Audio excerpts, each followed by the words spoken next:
first few days of the voyage passed prosperously, amid favourable weather and propitious winds, and they soon came in sight of the Great Andaman, the principal of the islands in the Bay of Bengal, with its picturesque Saddle Peak, 2,400 feet high, looming above the waters.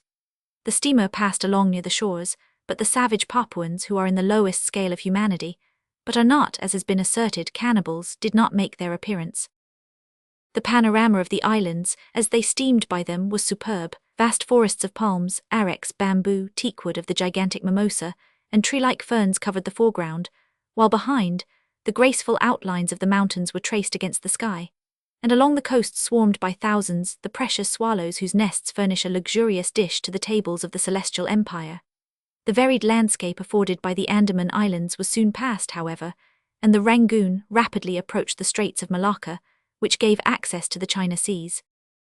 What was Detective Fix, so unluckily drawn on from country to country, doing all this while? He had managed to embark on the Rangoon at Calcutta without being seen by Passepartout, after leaving orders that, if the warrant should arrive, it should be forwarded to him at Hong Kong, and he hoped to conceal his presence to the end of the voyage. It would have been difficult to explain why he was on board without awakening Passepartout's suspicions, who thought him still at Bombay. But necessity impelled him, nevertheless, to renew his acquaintance with the worthy servant, as will be seen. All the detective's hopes and wishes were now centered on Hong Kong, for the steamer's stay at Singapore would be too brief to enable him to take any steps there. The arrest must be made at Hong Kong, or the robber would probably escape him forever. Hong Kong was the last English ground on which he would set foot. Beyond China, Japan, America offered to Fogg an almost certain refuge. If the warrant should at last make its appearance at Hong Kong, Fix could arrest him and give him into the hands of the local police, and there would be no further trouble. But beyond Hong Kong, a simple warrant would be of no avail. An extradition warrant would be necessary, and that would result in delays and obstacles, of which the rascal would take advantage to elude justice.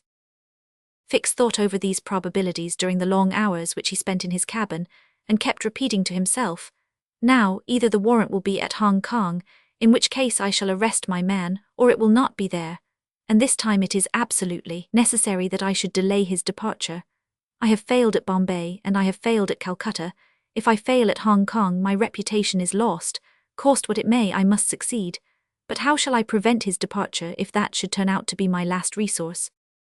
Fix made up his mind that, if worst came to worst, he would make a confidant of Passepartout, and tell him what kind of a fellow his master really was. That Passepartout was not Fogg's accomplice, he was very certain. The servant, enlightened by his disclosure and afraid of being himself implicated in the crime, would doubtless become an ally of the detective. But this method was a dangerous one, only to be employed when everything else had failed. A word from Passepartout to his master would ruin all. The detective was therefore in a sore strait. But suddenly a new idea struck him. The presence of Aouda on the Rangoon, in company with Phileas Fogg, gave him new material for reflection. Who was this woman? What combination of events had made her Fogg's travelling companion? They had evidently met somewhere between Bombay and Calcutta, but where? Had they met accidentally, or had Fogg gone into the interior purposely in quest of this charming damsel? Fix was fairly puzzled. He asked himself whether there had not been a wicked elopement, and this idea so impressed itself upon his mind that he determined to make use of the supposed intrigue.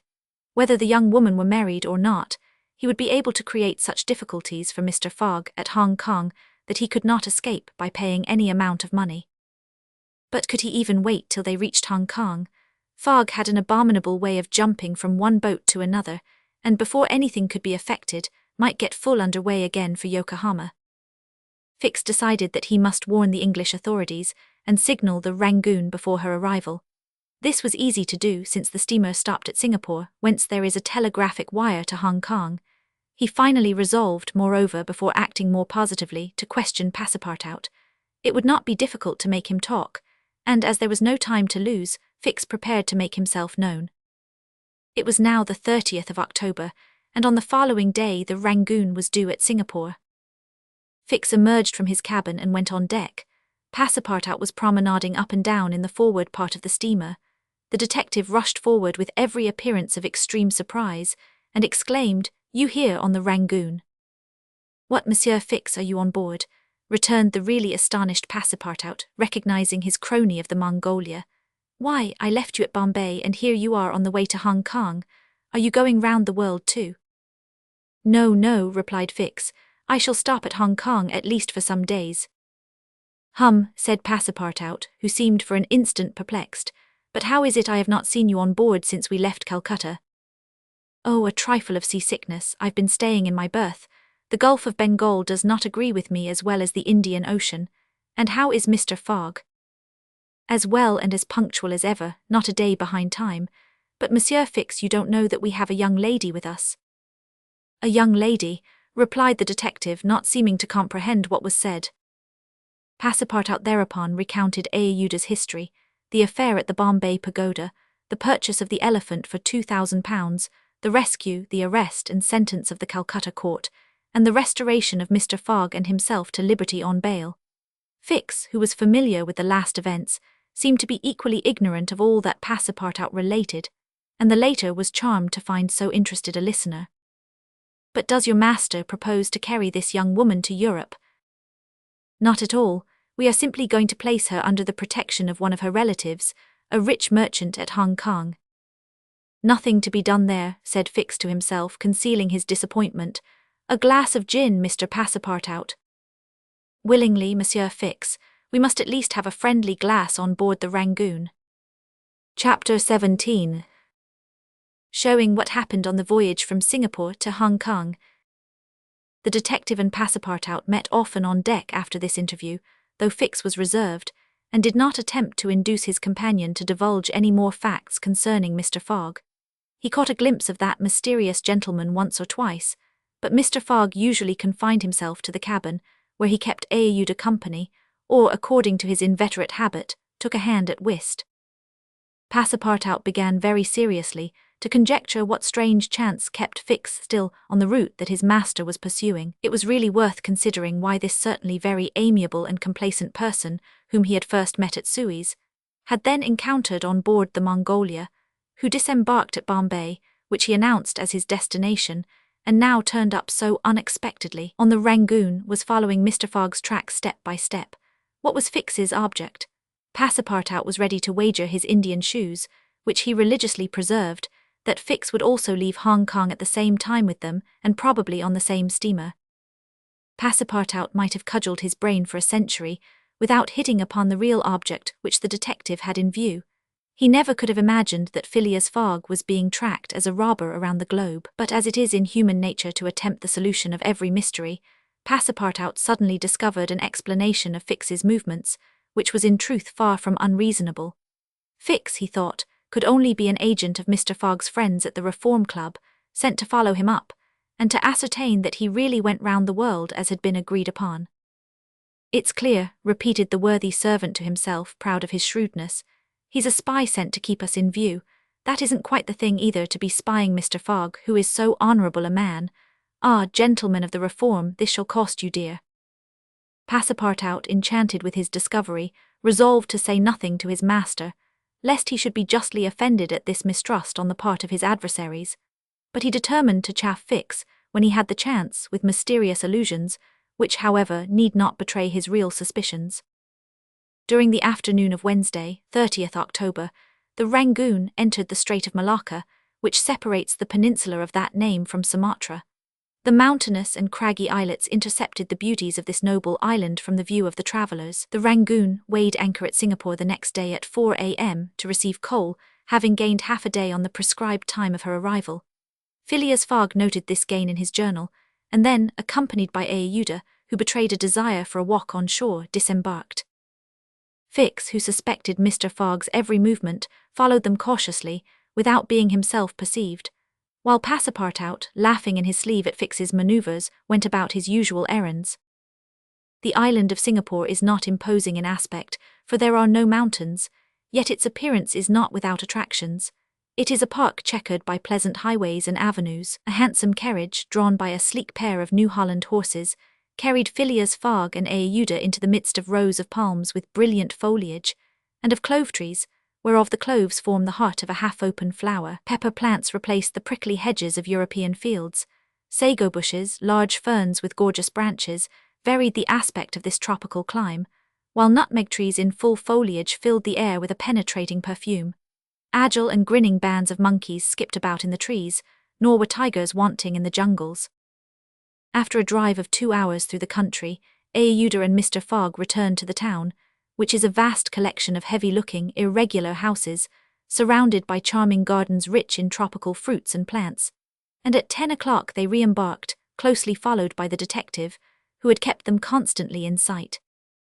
Passepartout, who had been purchasing several dozen mangoes, a fruit as large as good-sized apples, of a dark brown color outside and a bright red within, and whose white pulp melting in the mouth affords gourmands a delicious sensation, was waiting for them on deck. He was only too glad to offer some mangoes to Aouda, who thanked him very gracefully for them. At 11 o'clock the Rangoon rode out of Singapore harbour, and in a few hours the high mountains of Malacca, with their forests, inhabited by the most beautifully furred tigers in the world, were lost to view. Singapore is distant some 1,300 miles from the island of Hong Kong, which is a little English colony near the Chinese coast. Phileas Fogg hoped to accomplish the journey in 6 days, so as to be in time for the steamer which would leave on the 6th of November for Yokohama, the principal Japanese port. The Rangoon had a large quota of passengers, many of whom disembarked at Singapore, among them a number of Indians, Ceylonese, Chinamen, Malays and Portuguese, mostly second-class travellers. The weather, which had hitherto been fine, changed with the last quarter of the moon. The sea rolled heavily, and the wind at intervals rose almost to a storm, but happily blew from the southwest, and thus aided the steamer's progress.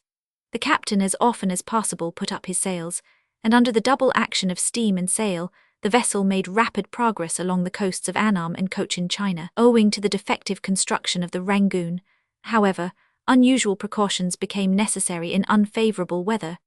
But the loss of time which resulted from this cause, while it nearly drove Passepartout out of his senses, did not seem to affect his master in the least. Passepartout blamed the captain, the engineer and the crew, and consigned all who were connected with the ship to the land where the pepper grows.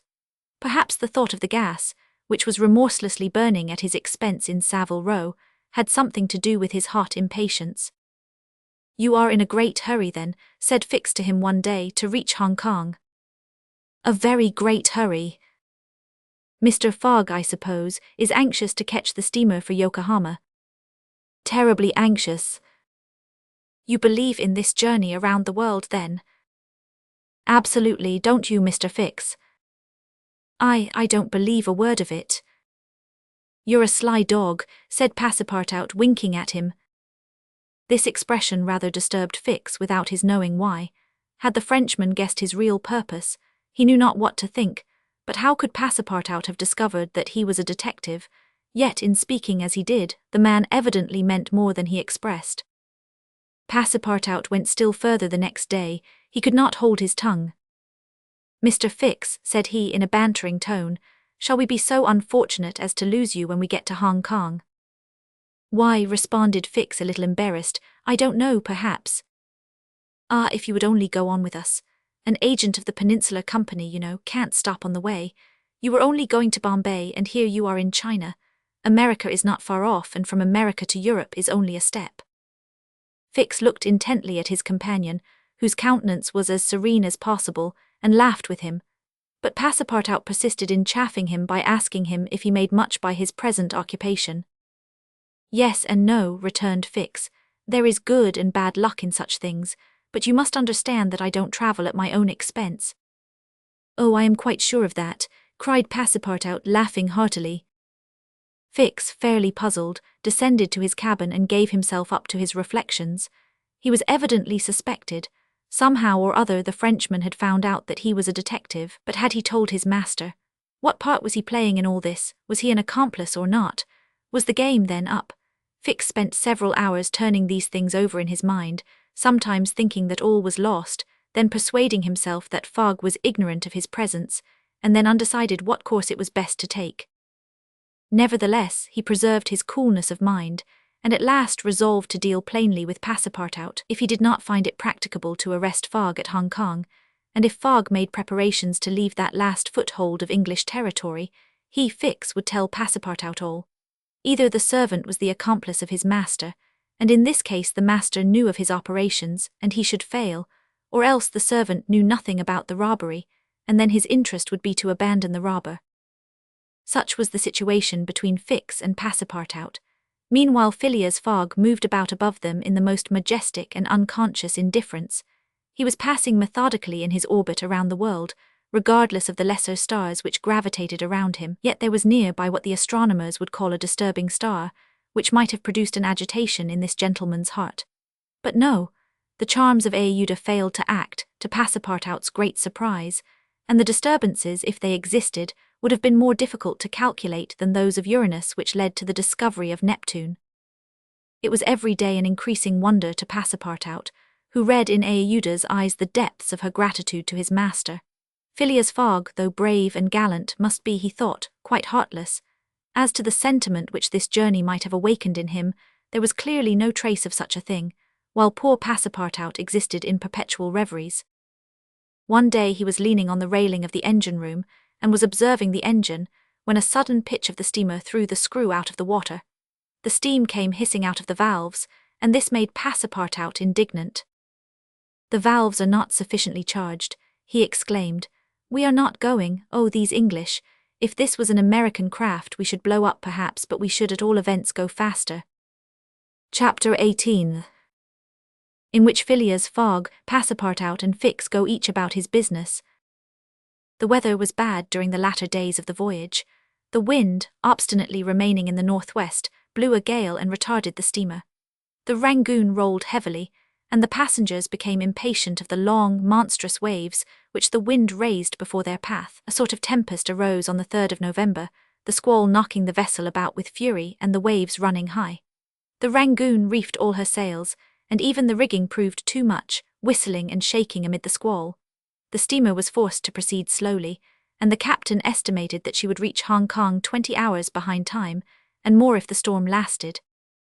Phileas Fogg gazed at the tempestuous sea, which seemed to be struggling especially to delay him, with his habitual tranquillity. He never changed countenance for an instant, though a delay of 20 hours, by making him too late for the Yokohama boat, would almost inevitably cause the loss of the wager. But this man of nerve manifested neither impatience nor annoyance. It seemed as if the storm were a part of his program, and had been foreseen. Aeuda was amazed to find him as calm as he had been from the first time she saw him. Fix did not look at the state of things in the same light. The storm greatly pleased him. His satisfaction would have been complete had the Rangoon been forced to retreat before the violence of wind and waves. Each delay filled him with hope, for it became more and more probable that Fogg would be obliged to remain some days at Hong Kong, and now the heavens themselves became his allies, with the gusts and squalls. It mattered not that they made him seasick. He made no account of this inconvenience, and whilst his body was writhing under their effects, his spirit bounded with hopeful exultation. Passepartout was enraged beyond expression by the unpropitious weather. Everything had gone so well till now. Earth and sea had seemed to be at his master's service. Steamers and railways obeyed him.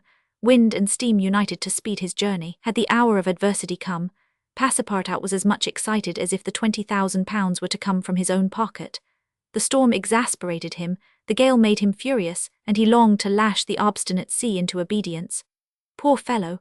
Fix carefully concealed from him his own satisfaction, for had he betrayed it, Passepartout could scarcely have restrained himself from personal violence. Passepartout remained on deck as long as the tempest lasted, being unable to remain quiet below, and taking it into his head to aid the progress of the ship by lending a hand with the crew. He overwhelmed the captain, officers, and sailors, who could not help laughing at his impatience with all sorts of questions. He wanted to know exactly how long the storm was going to last, whereupon he was referred to the barometer, which seemed to have no intention of rising. Passepartout shook it, but with no perceptible effect, for neither shaking nor maledictions could prevail upon it to change its mind. On the 4th, however, the sea became more calm, and the storm lessened its violence. The wind veered southward and was once more favourable. Passepartout cleared up with the weather. Some of the sails were unfurled, and the Rangoon resumed its most rapid speed. The time lost could not, however, be regained. Land was not signalled until 5 o'clock on the morning of the 6th. The steamer was due on the 5th. Phileas Fogg was 24 hours behindhand, and the Yokohama steamer would, of course, be missed. The pilot went on board at 6 and took his place on the bridge to guide the Rangoon through the channels to the port of Hong Kong. Passepartout longed to ask him if the steamer had left for Yokohama, but he dared not, for he wished to preserve the spark of hope, which still remained till the last moment. He had confided his anxiety to Fix, who, the sly rascal, tried to console him by saying that Mr. Fogg would be in time if he took the next boat, but this only put Passepartout in a passion. Mr. Fogg, bolder than his servant, did not hesitate to approach the pilot, and tranquilly ask him if he knew when a steamer would leave Hong Kong for Yokohama. "At high tide tomorrow morning," answered the pilot. "Ah," said Mr. Fogg, without betraying any astonishment. Passepartout, who heard what passed, would willingly have embraced the pilot, while Fix would have been glad to twist his neck. "What is the steamer's name?" asked Mr. Fogg. "The Carnatic." "Ought she not to have gone yesterday?" "Yes, sir, but they had to repair one of her boilers, and so her departure was postponed till tomorrow." "Thank you," returned Mr. Fogg, descending mathematically to the saloon. Passepartout clasped the pilot's hand and shook it heartily in his delight, exclaiming, "Pilot, you are the best of good fellows." The pilot probably does not know to this day why his responses won him this enthusiastic greeting. He remounted the bridge, and guided the steamer through the flotilla of junks, tonkers and fishing boats which crowd the harbour of Hong Kong. At 1 o'clock the Rangoon was at the quay, and the passengers were going ashore. Chance had strangely favoured Phileas Fogg, for had not the Carnatic been forced to lie over for repairing her boilers, she would have left on the 6th of November, and the passengers for Japan would have been obliged to await for a week the sailing of the next steamer. Mr. Fogg was, it is true, 24 hours behind his time, but this could not seriously imperil the remainder of his tour. The steamer which crossed the Pacific from Yokohama to San Francisco made a direct connection with that from Hong Kong, and it could not sail until the latter reached Yokohama, and if Mr. Fogg was 24 hours late on reaching Yokohama, this time would no doubt be easily regained in the voyage of 22 days across the Pacific. He found himself, then, about 24 hours behindhand, 35 days after leaving London. The Carnatic was announced to leave Hong Kong at 5 the next morning. Mr. Fogg had 16 hours in which to attend to his business there, which was to deposit Aouda safely with her wealthy relative. On landing, he conducted her to a palanquin, in which they repaired to the club hotel. A room was engaged for the young woman, and Mr. Fogg, after seeing that she wanted for nothing, set out in search of her cousin Gigi. He instructed Passepartout to remain at the hotel until his return, that Aouda might not be left entirely alone. Mr. Fogg repaired to the exchange, where, he did not doubt, everyone would know so wealthy and considerable a personage as the Parsi merchant. Meeting a broker, he made the inquiry, to learn that Gigi had left China 2 years before, and retiring from business with an immense fortune had taken up his residence in Europe. In Holland, the broker thought, with the merchants of which country he had principally traded. Phileas Fogg returned to the hotel, begged a moment's conversation with Aouda, and without more ado, apprised her that Gigi was no longer at Hong Kong, but probably in Holland. Aouda at first said nothing. She passed her hand across her forehead and reflected a few moments. Then, in her sweet, soft voice, she said, "What ought I to do, Mr. Fogg?" "It is very simple," responded the gentleman. "Go on to Europe." "But I cannot intrude." "You do not intrude, nor do you in the least embarrass my project. Passepartout." "Monsieur." "Go to the Carnatic and engage 3 cabins." Passepartout, delighted that the young woman, who was very gracious to him, was going to continue the journey with them, went off at a brisk gait to obey his master's order. Chapter 19, in which Passepartout takes a too great interest in his master, and what comes of it. Hong Kong is an island which came into the possession of the English by the Treaty of Nankin, after the War of 1842, and the colonizing genius of the English has created upon it an important city and an excellent port. The island is situated at the mouth of the Canton River, and is separated by about 60 miles from the Portuguese town of Macau, on the opposite coast. Hong Kong has beaten Macau in the struggle for the Chinese trade, and now the greater part of the transportation of Chinese goods finds its depot at the former place. Docks, hospitals, wharves, a Gothic cathedral, a government house, macadamized streets, give to Hong Kong the appearance of a town in Kent or Surrey transferred by some strange magic to the Antipodes. Passepartout wandered with his hands in his pockets towards the Victoria port, gazing as he went at the curious palanquins and other modes of conveyance, and the groups of Chinese, Japanese, and Europeans who passed to and fro in the streets. Hong Kong seemed to him not unlike Bombay, Calcutta, and Singapore, since, like them, it betrayed everywhere the evidence of English supremacy. At the Victoria port he found a confused mass of ships of all nations: English, French, American, and Dutch, men of war and trading vessels, Japanese and Chinese junks, sempers, tankers, and flower boats, which formed so many floating parterres. Passepartout noticed in the crowd a number of the natives who seemed very old and were dressed in yellow.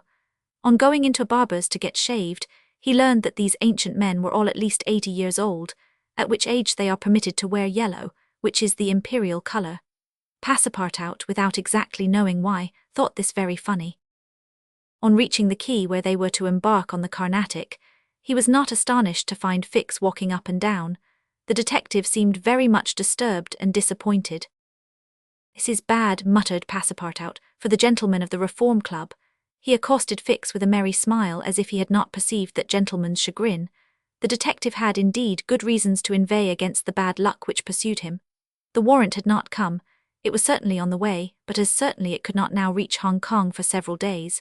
And this being the last English territory on Mr. Fogg's route, the robber would escape, unless he could manage to detain him. "Well, Monsieur Fix," said Passepartout, "have you decided to go with us so far as America?" "Yes," returned Fix through his set teeth. "Good," exclaimed Passepartout, laughing heartily. "I knew you could not persuade yourself to separate from us. Come and engage your berth." They entered the steamer office and secured cabins for 4 persons. The clerk, as he gave them the tickets, informed them that, the repairs on the Carnatic having been completed, the steamer would leave that very evening, and not next morning, as had been announced. "That will suit my master all the better," said Passepartout. "I will go and let him know." Fix now decided to make a bold move. He resolved to tell Passepartout all. It seemed to be the only possible means of keeping Phileas Fogg several days longer at Hong Kong. He accordingly invited his companion into a tavern which caught his eye on the quay. On entering, they found themselves in a large room handsomely decorated, at the end of which was a large camp bed furnished with cushions. Several persons lay upon this bed in a deep sleep. At the small tables which were arranged about the room, some 30 customers were drinking English beer, porter, gin, and brandy. Smoking, the while long red clay pipes stuffed with little balls of opium mingled with essence of rose.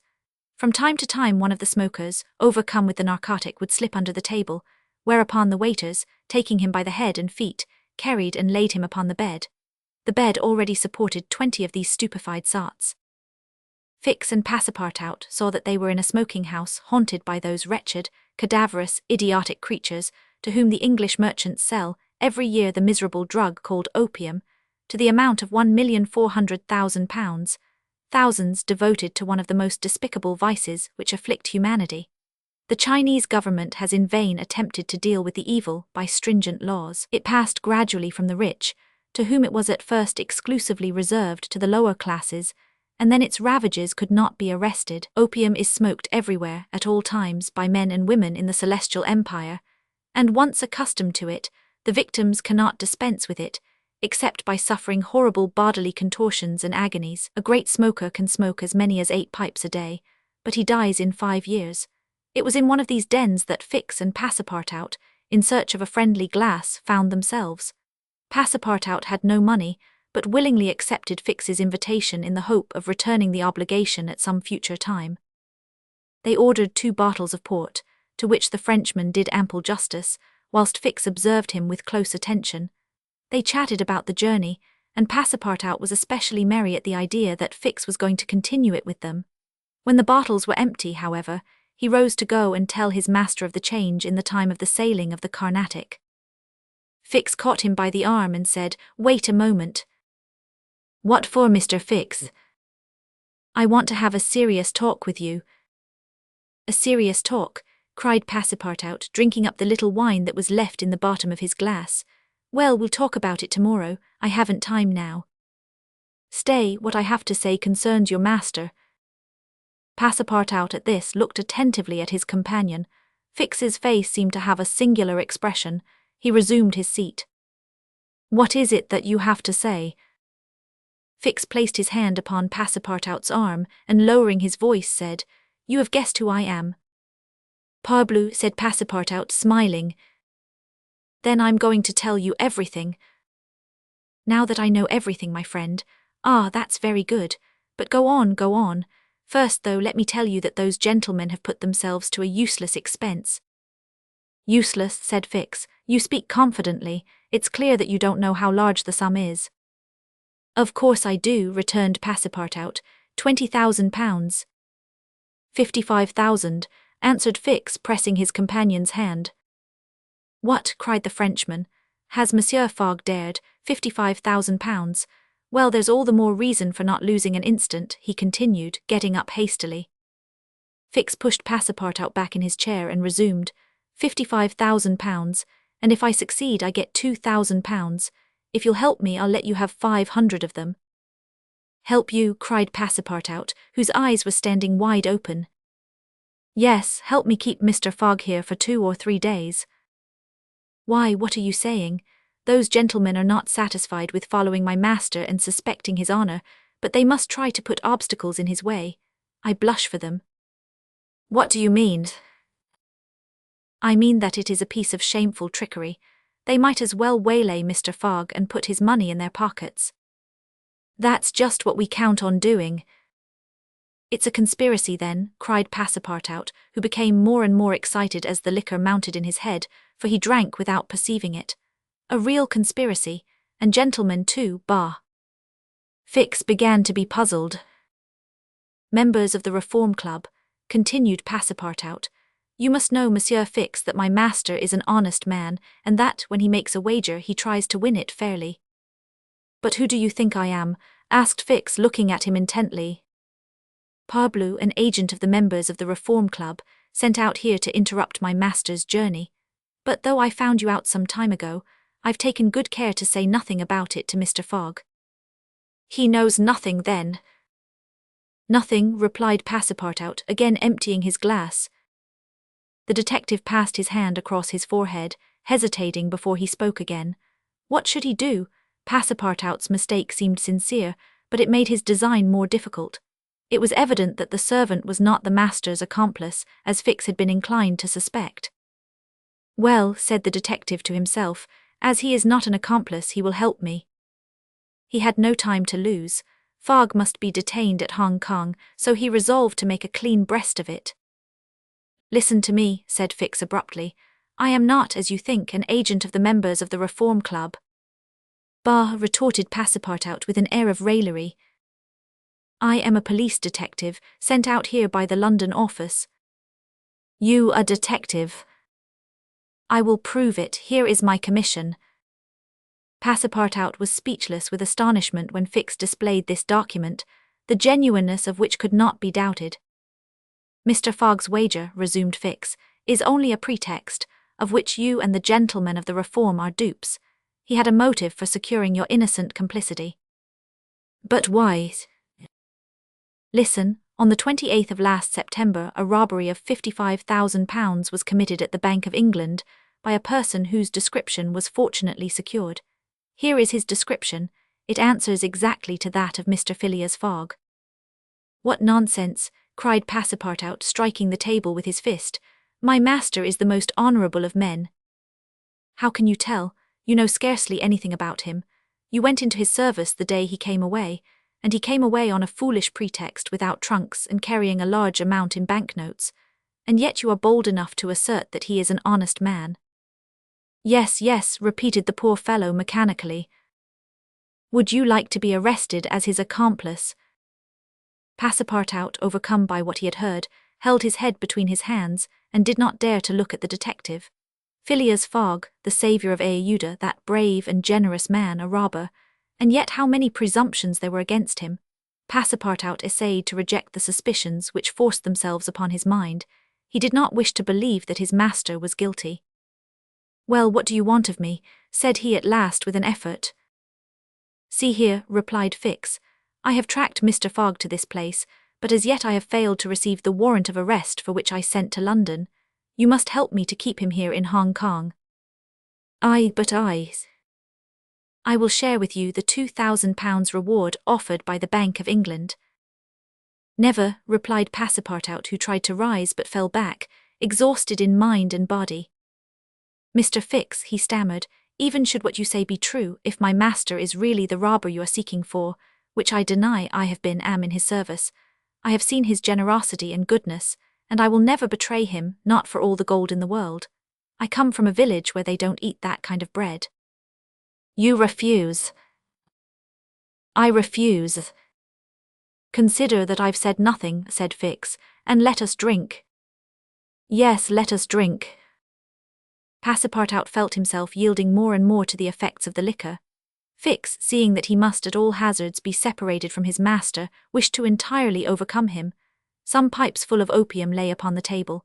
Fix slipped one into Passepartout's hand. He took it, put it between his lips, lit it, drew several puffs, and his head, becoming heavy under the influence of the narcotic, fell upon the table.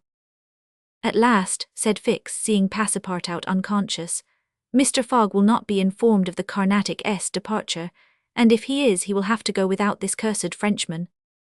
And after paying his bill, Fix left the tavern. Chapter 20, in which Fix comes face to face with Phileas Fogg. While these events were passing at the opium house, Mr. Fogg, unconscious of the danger he was in of losing the steamer, was quietly escorting Aouda about the streets of the English quarter, making the necessary purchases for the long voyage before them. It was all very well for an Englishman like Mr. Fogg to make the tour of the world with a carpet-bag. A lady could not be expected to travel comfortably under such conditions. He acquitted his task with characteristic serenity, and invariably replied to the remonstrances of his fair companion, who was confused by his patience and generosity. It is in the interest of my journey, a part of my programme. The purchases made, they returned to the hotel, where they dined at a sumptuously served table d'hôte, after which Aouda, shaking hands with her protector after the English fashion, retired to her room for rest. Mr. Fogg absorbed himself throughout the evening in the perusal of the Times and Illustrated London News. Had he been capable of being astonished at anything, it would have been not to see his servant return at bedtime. But knowing that the steamer was not to leave for Yokohama until the next morning, he did not disturb himself about the matter. When Passepartout did not appear the next morning to answer his master's bell, Mr. Fogg, not betraying the least vexation, contented himself with taking his carpet-bag, calling Aouda, and sending for a palanquin. It was then 8 o'clock. At 9:30, it being then high tide, the Carnatic would leave the harbour. Mr. Fogg and Aouda got into the palanquin, their luggage being brought after on a wheelbarrow, and half an hour later stepped upon the quay whence they were to embark. Mr. Fogg then learned that the Carnatic had sailed the evening before. He had expected to find not only the steamer but his domestic, and was forced to give up both, but no sign of disappointment appeared on his face, and he merely remarked to Aouda, "It is an accident, madam, nothing more." At this moment a man who had been observing him attentively approached. It was Fix who, bowing, addressed Mr. Fogg. "Were you not, like me, sir, a passenger by the Rangoon, which arrived yesterday?" "I was, sir," replied Mr. Fogg coldly, "but I have not the honour." "Pardon me, I thought I should find your servant here." "Do you know where he is, sir?" asked Aouda anxiously. "What?" responded Fix, feigning surprise. "Is he not with you?" "No," said Aouda. "He has not made his appearance since yesterday. Could he have gone on board the Carnatic without us?" "Without you, madam," answered the detective. "Excuse me, did you intend to sail in the Carnatic?" "Yes, sir." "So did I, madam, and I am excessively disappointed. The Carnatic, its repairs being completed, left Hong Kong 12 hours before the stated time, without any notice being given, and we must now wait a week for another steamer." As he said a week, Fix felt his heart leap for joy. Fogg detained at Hong Kong for a week. There would be time for the warrant to arrive, and fortune at last favoured the representative of the law. His horror may be imagined when he heard Mr. Fogg say in his placid voice, "But there are other vessels besides the Carnatic, it seems to me, in the harbour of Hong Kong." And offering his arm to Aouda, he directed his steps toward the docks in search of some craft about to start. Fix, stupefied, followed. It seemed as if he were attached to Mr. Fogg by an invisible thread. Chance, however, appeared really to have abandoned the man it had hitherto served so well. For 3 hours Phileas Fogg wandered about the docks, with the determination, if necessary, to charter a vessel to carry him to Yokohama, but he could only find vessels which were loading or unloading, and which could not therefore set sail. Fix began to hope again. But Mr. Fogg, far from being discouraged, was continuing his search, resolved not to stop if he had to resort to Macao, when he was accosted by a sailor on one of the wharves. "Is your honour looking for a boat? Have you a boat ready to sail?" "Yes, your honour, a pilot boat number 43, the best in the harbour." "Does she go fast?" "Between 8 and 9 knots the hour. Will you look at her?" "Yes."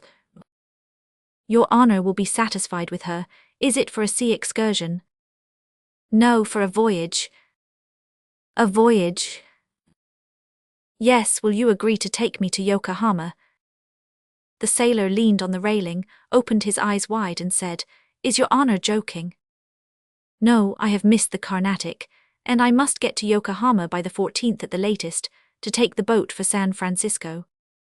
"I am sorry," said the sailor, "but it is impossible.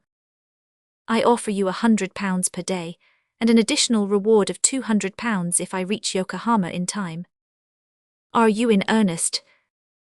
"Very much so."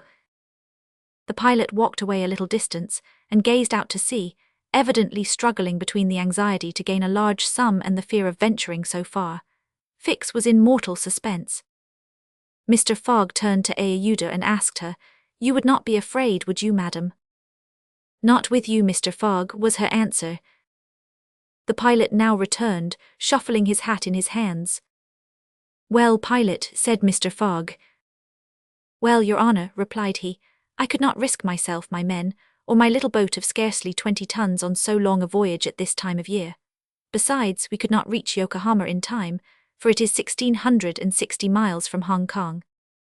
"Only 1,600, said Mr. Fogg. "It's the same thing." Fix breathed more freely. "But," added the pilot, "it might be arranged another way." Fix ceased to breathe at all. "How?" asked Mr. Fogg. "By going to Nagasaki at the extreme south of Japan, or even to Shanghai, which is only 800 miles from here. In going to Shanghai we should not be forced to sail wide of the Chinese coast, which would be a great advantage, as the currents run northward, and would aid us." "Pilot," said Mr. Fogg, "I must take the American steamer at Yokohama, and not at Shanghai or Nagasaki." "Why not?" returned the pilot. "The San Francisco steamer does not start from Yokohama. It puts in at Yokohama and Nagasaki, but it starts from Shanghai." "You are sure of that?" "Perfectly." "And when does the boat leave Shanghai?" "On the 11th at 7 in the evening. We have therefore 4 days before us, that is 96 hours, and in that time, if we had good luck and a southwest wind and the sea was calm, we could make those 800 miles to Shanghai." "And you could go?" "In an hour, as soon as provisions could be got aboard and the sails put up." "It is a bargain. Are you the master of the boat?" "Yes, John Bunsby, master of the Tankadere." "Would you like some earnest money?" "If it would not put your honour out." "Here are £200 on account, sir," added Phileas Fogg, turning to Fix, "if you would like to take advantage." "Thanks, sir, I was about to ask the favour." "Very well, in half an hour we shall go on board." "But poor Passepartout," urged Aouda, who was much disturbed by the servant's disappearance. "I shall do all I can to find him," replied Phileas Fogg. While Fix, in a feverish, nervous state, repaired to the pilot boat, the others directed their course to the police station at Hong Kong. Phileas Fogg there gave Passepartout's description, and left a sum of money to be spent in the search for him. The same formalities having been gone through at the French consulate, and the palanquin having stopped at the hotel for the luggage, which had been sent back there, they returned to the wharf. It was now 3 o'clock, and pilot boat number 43, with its crew on board and its provisions stored away, was ready for departure. The Tankadere was a neat little craft of 20 tons, as gracefully built as if she were a racing yacht. Her shining copper sheathing, her galvanized ironwork, her deck, white as ivory, betrayed the pride taken by John Bunsby in making her presentable. Her 2 masts leaned a trifle backward. She carried brigantine, foresail, storm-jib and standing-jib, and was well rigged for running before the wind, and she seemed capable of brisk speed, which indeed she had already proved by gaining several prizes in pilot boat races. The crew of the Tankadere was composed of John Bunsby, the master and 4 hardy mariners who were familiar with the Chinese seas. John Bunsby himself, a man of 45 or thereabouts, vigorous, sunburnt, with a sprightly expression of the eye and energetic and self-reliant countenance, would have inspired confidence in the most timid. Phileas Fogg and Aouda went on board, where they found Fix already installed. Below deck was a square cabin, of which the walls bulged out in the form of cots, above a circular divan. In the centre was a table provided with a swinging lamp. The accommodation was confined but neat. "I am sorry to have nothing better to offer you," said Mr. Fogg to Fix, who bowed without responding. The detective had a feeling akin to humiliation in profiting by the kindness of Mr. Fogg. "It's certain," thought he, "though rascal as he is a polite one." The sails and the English flag were hoisted at 10 minutes past 3. Mr. Fogg and Aouda, who were seated on deck, cast a last glance at the quay, in the hope of espying Passepartout. Fix was not without his fears lest chance should direct the steps of the unfortunate servant, whom he had so badly treated, in this direction, in which case an explanation the reverse of satisfactory to the detective must have ensued. But the Frenchman did not appear, and, without doubt, was still lying under the stupefying influence of the opium. John Bunsby, master, at length gave the order to start, and the Tankadere, taking the wind under her brigantine, foresail and standing jib, bounded briskly forward over the waves. Chapter 21.